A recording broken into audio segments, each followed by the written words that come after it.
नमस्कार। बहुत बहुत स्वागत है आपके अपने यूट्यूब चैनल पीके क्लासेस में। मैं हूं प्रशांत और आप देख रहे हैं अपने YouTube channel PK classes for competitive math. इन दिनों आप एलसीएम एंड एचसीएफ चैप्टर देख रहे हैं। इसके इसका हम लोग क्वेश्चन नंबर 47 तक बना चुके हैं। आज 48 से क्वेश्चन बनाने जा रहे हैं। आप लोग इसको देखिए, समझिए। अगर कुछ पूछना है तो आप पूछ सकते हैं। हम आपके एक दोस्त की तरह बता रहे हैं, ऐसा नहीं समझे कि एक टीचर बता रहा है। एक दोस्त की तरह आप कोई भी बात शेयर कर सकते हैं भाई डिंट ऑफ कमेंट के माध्यम से। और हम अगर आप पूछिएगा तो हमको इससे खुशी मिलेगी।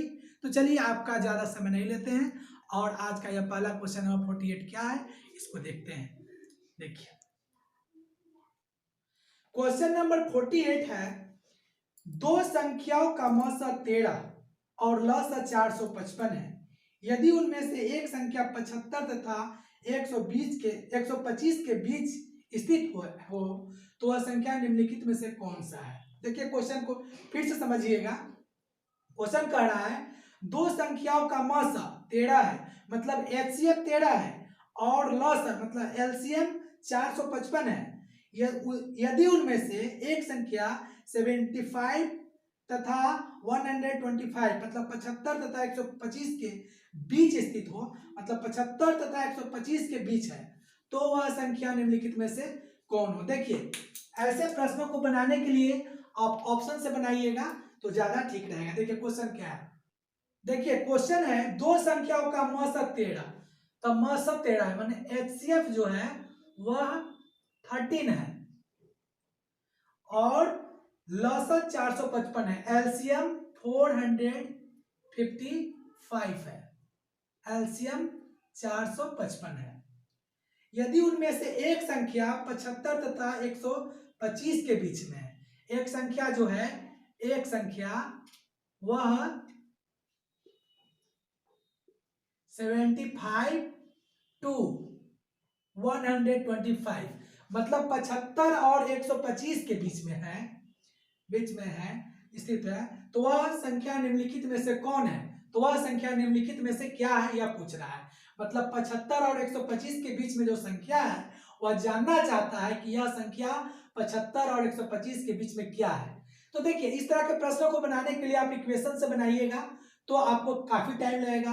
आपको क्वेश्चन बनाना है ना, क्योंकि कंपटीशन में ज्यादा फास्ट बनाना है और एक्यूरेट बनाना है, सही बनाना है, तो हम इसके लिए ऑप्शन का यूज करेंगे। तो देखिए इसमें ऑप्शन क्या क्या है और उसको कैसे बनाते हैं। ऑप्शन नंबर 1 में है 78, ये ऑप्शन है। अच्छा, ऑप्शन नंबर 2 में है 91,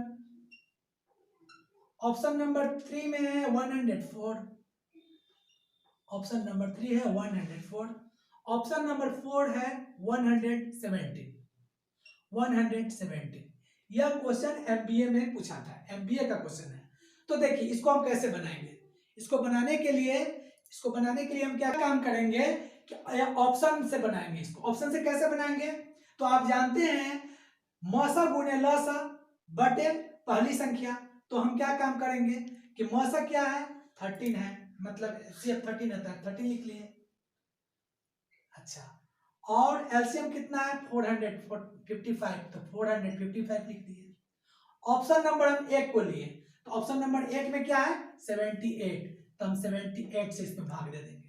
तो देखिए तो इसके काटिए, तो 13 छक 78, 13 पचे 65, 13 छक 78, और 6 से हम 455 को काटेंगे।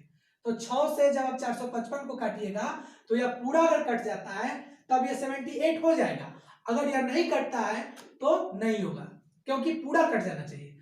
तो 455 में जब हम 6 से भाग देते हैं तो क्या आता है देख लीजिए, 6 सत्ते 42, 2 ये हो गया 5, 5 में से 2 गया तो 3, ये उतर गया 5। 6 से 35 कटेगा, नहीं कटेगा। 6 6 36 होता है, 6 5 30 होता है, तो नहीं कटेगा। तो ये ऑप्शन आपका ऑप्शन नंबर 1 जो है वह नहीं होगा, ऑप्शन 1 नहीं होगा। ऑप्शन नंबर 1 नहीं होगा क्योंकि यह पूरा नहीं कट रहा है। अब देखिए ऑप्शन नंबर 2 को। ऑप्शन नंबर 2 में क्या काम करेंगे, यही काम करेंगे 13 मल्टीप्लाई 455, और ऑप्शन नंबर 2 में है 91, 91 को नीचे लिख देंगे। इससे इसको काटिए, 13 सत्ते 91, 7 बार में कट गया। अब 7 से इसको काटिए 455 को, तो 7 छक 42, 6 बार में 42 आया, तो 3 बच गया इधर बच गया 5, तो 3 पर 5 35, 7 5 35, या 5 बार मतलब 65 टाइम्स में यह कट गया। तो यह 65 टाइम्स में कट गया, तो कौन सा ऑप्शन से कट गया? ऑप्शन नंबर 2 से, 91 से। तो देखिए यही आपका आंसर हो गया, ऑप्शन 2 आपका आंसर। इस बात को समझना है, इसी तरह से बनाना है। चलिए अब अगले प्रश्न में आते हैं। देखिए क्वेश्चन नंबर 49 कह रहा है कि दो संख्याओं का गुणनफल 2160 है।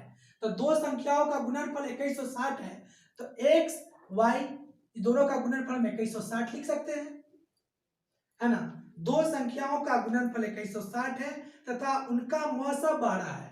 मौसा 12 है मतलब HCF 12 है, 12 है।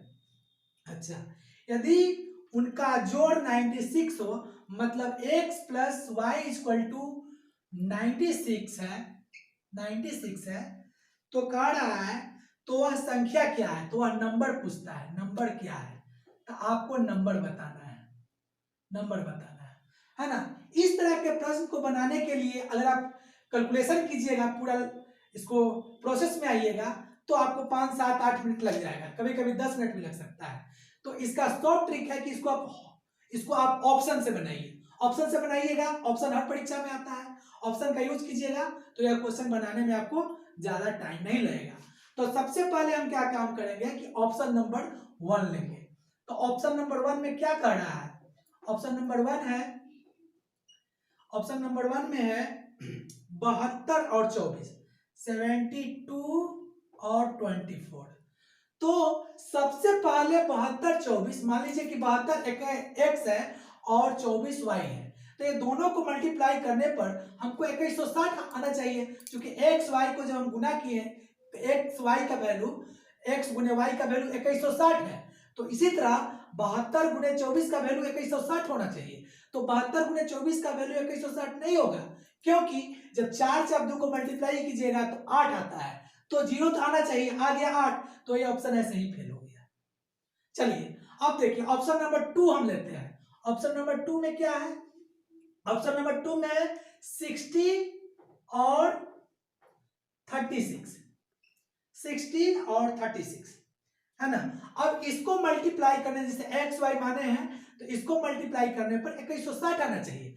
तो यहाँ 0 को 6 से मल्टीप्लाई करेंगे तो 0 आएगा।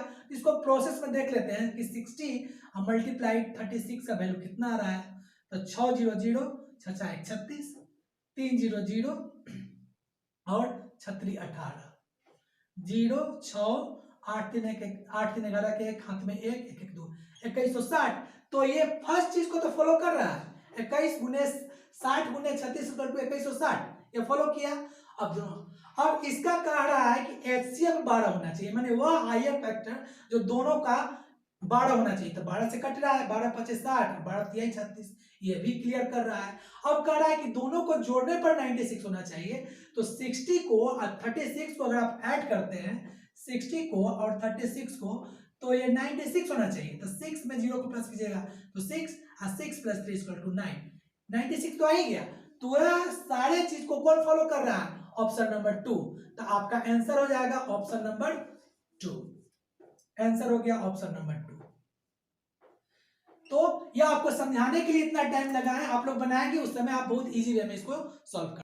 अब क्वेश्चन नंबर 50 देखिए, 50 नंबर क्वेश्चन कह रहा है कि 385 को दो भागों में इस प्रकार बांटा जाता है कि उनका लघुत्तम समापवर्तक एवं समापवर्त एवं महत्तम समापवर्तक क्रमशः 1050 तथा 35 आता है। तो इनमें से एक संख्या होगी। तो देखिए एलसीएम क्या है, 1050, तो हम लिख लेंगे एलसीएम 1050 आना चाहिए।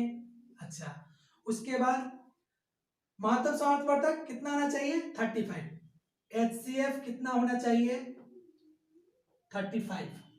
अच्छा, अब कह रहा है कि दो संख्या को इस तरह से, तो 385 है, इसको दो भागों में बांटना है ना। तो इसको भी आप क्या काम करेंगे कि ऑप्शन का सहारा लेंगे, ऑप्शन का सहारा लेंगे तब यह क्वेश्चन बनाने में आसानी हो जाएगी। तो आप फर्स्ट ऑप्शन क्या है, ऑप्शन नंबर 1 है आपका 140। तो मान लीजिए कि एक संख्या 140 है, ठीक है। तो 140 जब है तो इसमें से 385 में से 140 को माइनस कीजिएगा। जब 385 में से 140 को घटाइएगा तो 245 आ जाएगा। अच्छा, ये दोनों को मल्टीप्लाई करिएगा तब एलसीएम का वैल्यू निकल जाएगा। तो जब आप मल्टीप्लाई कीजिएगा तो आपको आएगा 700। आना चाहिए कितना, 1050 आ रहा है 700। जब 140 को 245 से गुना कीजिएगा तो एलसीएम का वैल्यू निकल जाएगा। ये पूरा फुलफिल होना चाहिए, तो ये जो है नहीं आएगा, ये 700 आ जाएगा। तो यह ऑप्शन आपका फेल हो गया, ऑप्शन नंबर 1। उसी तरह ऑप्शन नंबर 2 भी आपका फेल हो जाएगा। ऑप्शन नंबर 3 में आइए, ऑप्शन नंबर 3 आपका पास हो जाएगा। देखिए 385 है, इसका ऑप्शन कितना मान लिया है ऑप्शन नंबर 3 में 175। 175 जब इसको मान लिया है तो 385 में से 175 को माइनस कीजिए, तो 5 में से 5 गया तो 0, 8 में से 7 गया तो 1, अच्छा 3 में से 1 गया तो 2, है ना। अब 175 गुने 210 कीजिएगा तो सॉरी 175 और 210 का एलसीएम लीजिएगा तो 1050 आ जाएगा। आप देख लीजिए 175 और 210 दोनों का एलसीएम ले लेंगे तो 5 से ले लेते हैं, 5 तिहाई 15, 2 बच गया 5, 2 5 बार में। अब यहाँ देखिए 5 चौका 20, 1 0, 5 दूना 10। अब देखिए 7 पचे 35, अच्छा 7 छक 42। अब ये नहीं कटेगा, अब इसको मल्टीप्लाई कर लेंगे। 5 मल्टीप्लाई 7 मल्टीप्लाई 5 मल्टीप्लाई 6। अब देखिए 5 25, 7 पचे 35, 7 पचे 35, गुने 5 36, गुना कर दीजिए। अब इसको गुना कीजिएगा तो ये 5 0 में 5 से गुना करेंगे तो कितना आएगा, 15 के 5 हाथ में 1 और 3 3 9 1 10, 0 5 0 1, 1050 आ गया। 1050 तो इसका एलसीएम जो है 175 और 210 का 1050 आ गया, और इसका एचसीएफ मतलब ये दोनों 35 से कट जाएगा, ठीक है ना, 35 से कट जाएगा और यही आपका आंसर हो गया। तो दूसरा अंक क्या हो गया, तो इसमें ऑप्शन के अनुसार आपका आंसर हो गया 175, option number 3। Option number 3 answer हो गया, ऑप्शन 3 आंसर। इस तरह से बनाएंगे। तो आप लोग देखिए इस वीडियो को, अगर फिर भी आपको समझ में ना आए तो कमेंट्स में आप पूछ सकते हैं, मैं आपको बताऊंगा। और भी कोई क्वेश्चन ऐसा हो जो आपको दिक्कत होता हो आप पूछ सकते हैं। आज के लिए बस इतना ही, फिर अगले वीडियो में मिलते हैं।